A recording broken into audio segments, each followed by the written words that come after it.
মাননীয় মুখ্যমন্ত্রী গত 5 বছরে আমার কাজ এবং আমার সংগঠনের প্রতি নিষ্ঠা রেখে উনি ভরসা রেখেছেন। তার জন্য মাননীয় মুখ্যমন্ত্রীর প্রতি কৃতজ্ঞ। কোচবিহারবাসীর কাছে আমি করজোড়ে আবেদন করব যে এবারে কাজের নিরিখে ভোট হোক, আর এই ধর্মান্ধতা, সাম্প্রদায়িকতা, বিচ্ছিন্নতাবাদের উপরে আর ভোট না হোক। মাননীয় মুখ্যমন্ত্রী বলেছেন শুরুতেই যে তাদেরকে সংগঠনের দায়িত্ব দেওয়া হবে। আগামী দিনের সংগঠনের সবচেয়ে গুরুত্বপূর্ণ জায়গাতে দায়িত্ব নিয়ে রবীন্দ্রনাথ ঘোষের কামব্যাক। কুমিল্লা শহরের মানুষ বিগত দিনে আমাদের ওপরে হয়তো অভিমানী ছিলেন, আমাদেরই হয়তো কোনো ভুল ছিল, আমরা মানুষের কাছে পৌঁছাতে পারিনি। সেই ক্ষেত্রে আমরা আপ্রাণ চেষ্টা করেছি মানুষের চাহিদা, মানুষের যেটা পছন্দ করেন সেইভাবে চলার জন্য।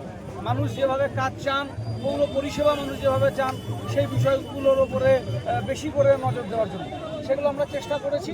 এবং আমরা বিশ্বাস রাখি কোচবিহার শহরের মানুষের হারিয়ে যাওয়া ভরসা, আস্থা আমরা ফিরিয়ে আনতে পারব।